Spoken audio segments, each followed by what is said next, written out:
Hello, everybody. Welcome to my presentation for my final report. Uh, my app title is Scenic Spot Locator. My name is Imran Aziz, and I welcome you. So, first, Scenic Spot Locator, an app for outdoor lovers. Question is why? Why do we need an app for that? So, there are various reasons. First reason is that an app can help you very conveniently to explore the great outdoors. You can find the scenic spot near to you wherever you are. And in the past, you have to rely on maps. Now, an app can do these things very quickly and very efficiently by the convenience of your phone. And of course, it's very convenient.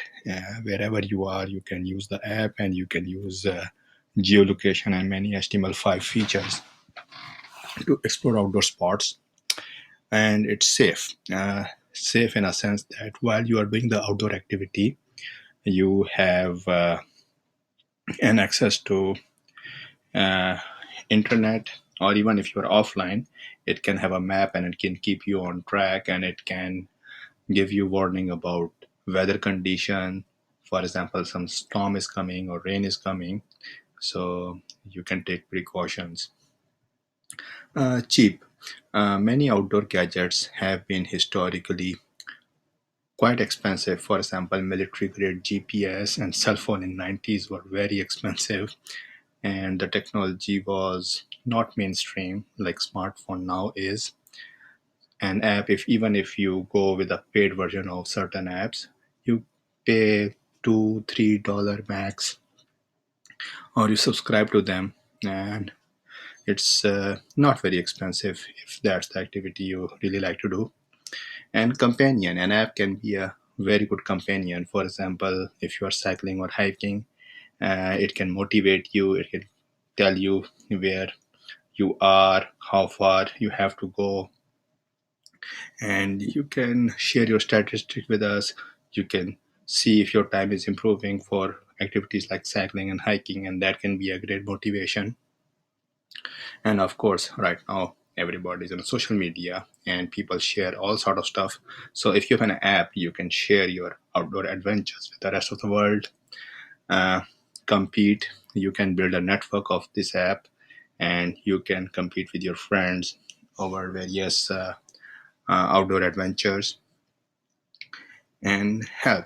Basically, an app can help you in every phase of your outdoor excursion, from planning to doing to sharing to competing, and it's all in the convenience of your smart device.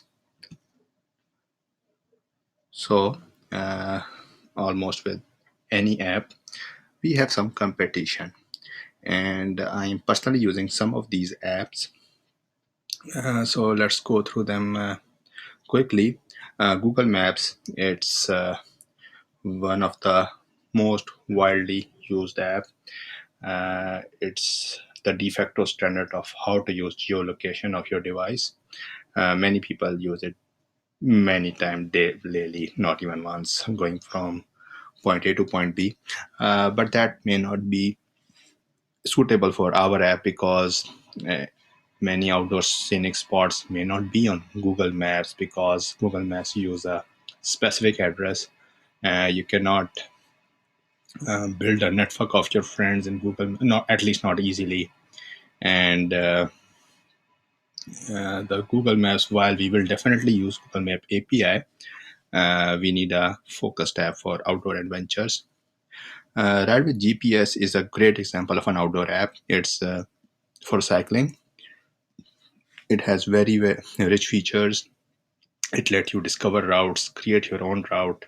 While you're doing it, it tells you with your speed, the time elapsed, the time remaining, and elevation if you have a smartphone capabilities. Amazing app, but the problem is it's only for cycling. Actually, this app is my motivation to build an app like this, which is not just for cycling. Outdoor GPS and the Outbound are great apps. Outbound has a beautiful interface. It let you search for certain spots. It recommend you spots which should be in your bucket list, for example. That are that great. It let you uh, choose the skill level, adventure, like advanced to intermediate to beginner. It also suggests a pack list. For example, if you're going to Mount Nemo, it suggests you pack up binoculars. uh, Strava is another great app. It's only for cycling and running, unfortunately. But the good thing is it let you compete with your friends, and it's very interesting to see the time of various people who have done the similar route. Outdoor GPS and the Outbound, for example, they don't have a lot of support while you are doing the activity. They're great for planning, but not so much for doing. Strava, on the other hand, may not be so good for planning, but it's great for while you are doing the activity, especially the competitive part, only for cycling and running. All Trails, great app, only trail specific, whether it's mountain biking or trailing or hiking, trail specific only. Map My Hike and Map My Run, as the name suggests, they are basically for hiking and running only, and they are more on workout oriented. Great motivation. The companionship is there. They will motivate you for every kilometer, so you don't have to check, stop your run or hike and see where I am at. You will know. Rambler is also a great app focused on the sharing part, so it will create the story of your adventure. Let's say you are camping, you take picture. At the end, you don't have to worry about creating a long-winded post on Facebook. It will have all for you with pictures and everything and the whole story. Not so good while you are doing the activity. So it's more like a logbook. Yonder has unfortunately some bugs, but the unique idea of this app is it motivates you to go out and explore the great outdoors. So that's our competition.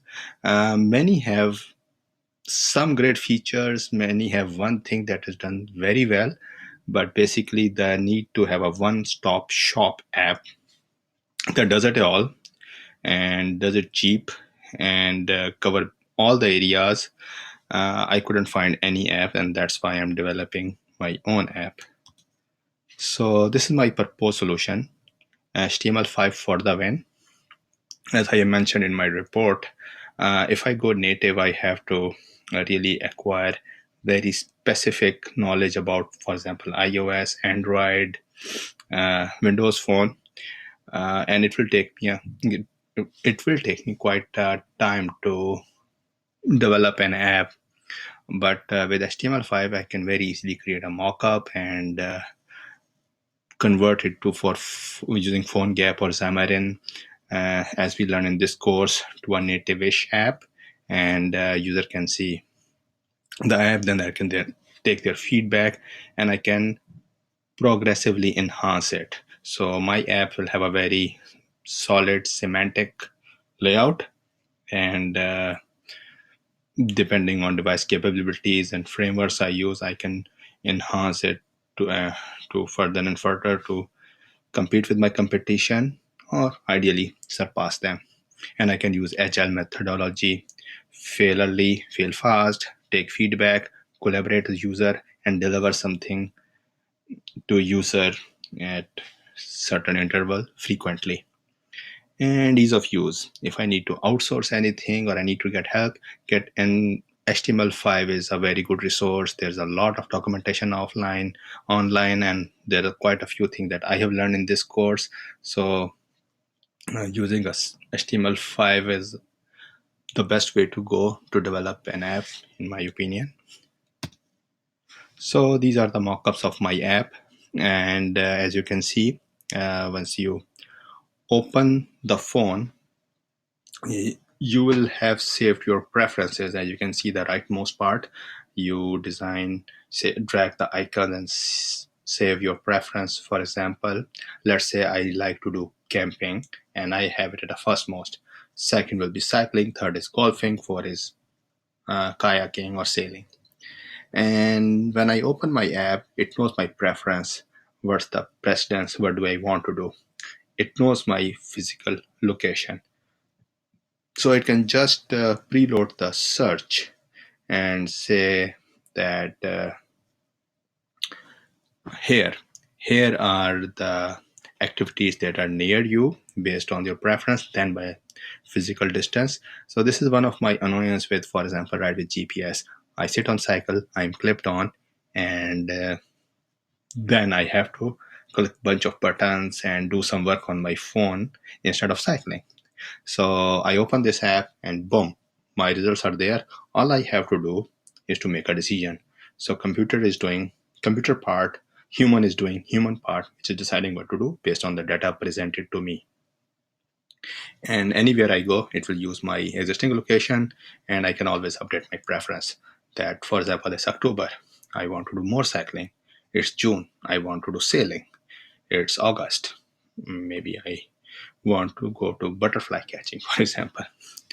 And while you are doing the activity, it will be using geolocation API and give me basic stats, that the distance left and what's the ETA to cover that distance. And of course, ETA is just an estimate.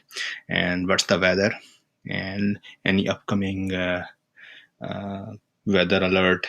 I'll be also using Weather Channel API, that any special statement warning.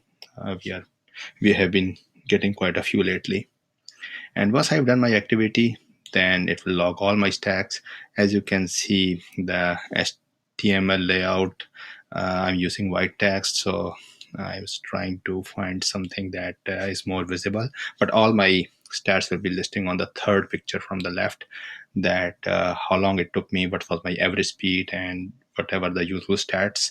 Not many, but a few, and I can share it on my Facebook or other social media, and I'm using the share this HTML widget. Very easy to use, and I can add more networks or subtract more social media platforms using the setting, and that's it. So these are my basic mockups, all HTML5, CSS, JavaScript, jQuery mobile. The website is responsive. It will work in many, almost every mobile device. What mean it will fit the UI elements, and it will use geolocation while you're doing the activity and turn is coming, it will vibrate. We have also learned about vibration API. If your battery is critically low, it will vibrate to let you know that your companion may not be available in a short while unless you recharge it. And that's it. Future works. So what I want to do is to develop a working uh, prototype of this app, give it to my beta user, take their feedback, use it, debug it, test it, and then based on that feedback, change the designs or enhance design and go from there. Thanks to HTML5, I can give a good quick turnaround and take input from designer, my fellow developers. References, UFT course was a great help, and thanks to Patrick. HTML5, geolocation, jQuery, CSS. These are my references. Other references I have listed in the project report. And thank you very much for watching.